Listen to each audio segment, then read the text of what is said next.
வணக்கம். இன்றைக்கி நம்ம கிச்சனில் என்ன பார்க்க போகிறோம் அப்படின்னு பார்த்தீங்கன்னா முட்டை மக்ருனி பார்க்க போகிறோம். அதுக்கு நான் ஒரு கடாயில் தண்ணி ஊற்றி காய வச்சுருக்கேன். இப்போ தண்ணியில் நம்ம தேவையான அளவு உப்பு சேர்த்துக்கலாம். அடுத்து 1 டீஸ்பூன் மஞ்சத்தூளும் சேர்த்துக்கலாம். ரொம்ப வேணால் 1 டீஸ்பூன் சேர்த்துக்கலாம். இப்போ மக்ருனி இதுதான். நீங்கள் மக்ருனின்னு சொல்லிட்டு எல்லா ஷாப்லேயுமே கேட்டிங்கனாலும் கிடைக்கும். ஷாப்பிங் மால் எல்லா கடையிலையுமே கிடைக்கும். ஸோ அதை எடுத்துப்போம். இப்போ இது கூட நம்ம 1 ஸ்பூன் எண்ணெய் ஊற்றிக்கலாம். நீங்கள் ஆயில் வச்சுருந்தீங்கன்னா அதை ஊற்றிக்கோங்க. அது ஊற்றினா இன்னும் டேஸ்ட்டாக இருக்கும். தண்ணி நல்லா கொதிச்ச பிறகு தான் நம்ம மக்ருனி ஆட் பண்ணணும். இப்போ தண்ணி நல்லா கொதிச்சிருச்சு. இப்போ நான் மக்ருனி ஆட் பண்ணிக்கிறேன். நீங்கள் மக்ருனி எவ்வளோ வேணுமோ அவ்வளோ ஆட் பண்ணிக்கோங்க. இப்போ நல்லா மிக்ஸ் பண்ணிடுங்க. தண்ணியோட மக்ருனி நல்லா வேகணும். வேகிற வரைக்கும் இது அடுப்பில் இருக்கட்டும். இப்போ மக்ருனி நல்லா வெந்துருச்சு. வெந்த பிறகு நம்ம தண்ணியை நல்லா வடிகட்டி எடுத்துப்போம். வடிகட்டின பிறகு ஒரு கடாயை எடுத்து 4 டேபிள் ஸ்பூன் எண்ணெய் ஊற்றிக்கோங்க.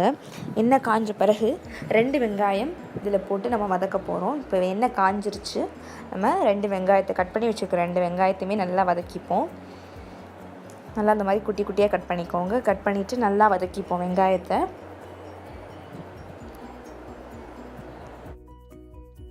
வெங்காயம் பாதி நல்லா வதங்கின பிறகு நம்ம இஞ்சி பூண்டு பேஸ்ட்டு சேர்த்துக்கலாம். 2 ஸ்பூன் போதும் இஞ்சி பூண்டு பேஸ்ட்டு சேர்த்துட்டு அதையும் நல்லா வதக்கிப்போம்.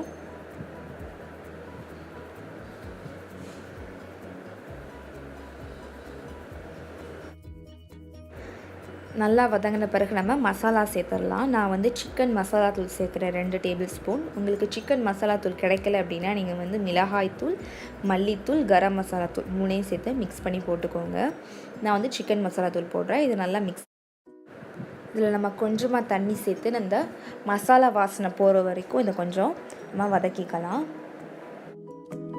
நல்லா வதக்கின பிறகு மூடி வச்சுக்கலாம். நம்ம ஊற்றின தண்ணி எல்லாமே நல்லா வத்திருச்சு. அந்த மசாலா வாசனையும் இல்லவே இல்லை. இப்போ நம்ம இது கூட முட்டை சேர்த்துக்கலாம். நான் 4 முட்டை சேர்க்குறேன். 4 முட்டை சேர்த்துக்கலாம். சேர்த்துட்டு அதையும் நல்லா மிக்ஸ் பண்ணிடலாம். முட்டையையும்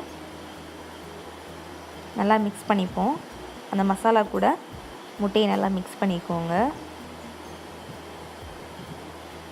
மிக்ஸ் பண்ணிவிட்டு இப்போ முட்டைக்கு மட்டும் தேவையான அளவு உப்பு சேர்த்துக்கோங்க.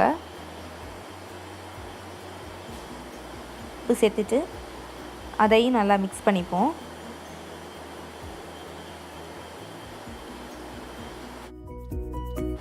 முட்டை நல்லா ஹாஃப் குக் ஆன பிறகு நம்ம மக்ருனி சேர்க்கலாம். இப்போ ஹாஃப் குக் ஆயிடுச்சு. நம்ம வடிகட்டி வேக வச்சுருந்த மக்ருனியை சேர்த்துடலாம். சேர்த்துட்டு நல்லா மிக்ஸ் பண்ணிடணும். அதையும் நம்ம மக்ருனியை நல்லா அந்த மசாலா முட்டை கூட நல்லா மிக்ஸ் பண்ணணும். நம்ம மிக்ஸ் பண்ணுறதுல தான் இருக்குது. நல்லா அந்த மக்ருனியோட முட்டை எல்லாத்தையுமே மிக்ஸ் பண்ண பிறகு மேலே கொத்தமல்லி சேர்த்துக்கலாம். கொத்தமல்லி சேர்த்துட்டு அதையும் நல்லா மிக்ஸ் பண்ணிடலாம். மிக்ஸ் பண்ண பிறகு நம்ம ஒரு 5 மினிட்ஸ்க்கு இதை மூடி வச்சிடலாம். 5 மினிட்ஸ்க்கு மட்டும் இதை மூடி வச்சுக்கலாம். மூடி வச்சுட்டு பார்க்கலாம். இப்போது 5 மினிட்ஸ் ஆயிடுச்சு. நம்ம ஓப்பன் பண்ணி பார்க்கலாம். இப்போ நல்லா மக்ருனி அந்த முட்டை கூட மசாலா கூட நல்லா மிக்ஸ் ஆகிருக்கு. இப்போ இது கூட நான் லெமன் சாறு ஆட் பண்ண போகிறேன். இது உங்களுக்கு லெமன் பிடிச்சிருந்தா ஆட் பண்ணிக்கோங்க. இது ஆக்சுவலாக ஆப்ஷனல் தான். இது அவசியமாக யூஸ் பண்ணணும்னு தேவையில்லை. வேணும்னா யூஸ் பண்ணிக்கலாம், வேணாலும் ஒன்றும் பிரச்சனை இல்லை. ஸோ லெமன் சாறு ஊற்றுறேன்னா. அடுத்து மிளகுத்தூள் சேர்க்குறேன். மிளகுத்தூள் உங்களுக்கு காரத்துக்கு தகுந்த மாதிரி ஆட் பண்ணிக்கோங்க. ரெண்டுமே சேர்த்துட்டு நல்லா மிக்ஸ் பண்ணிப்போம்.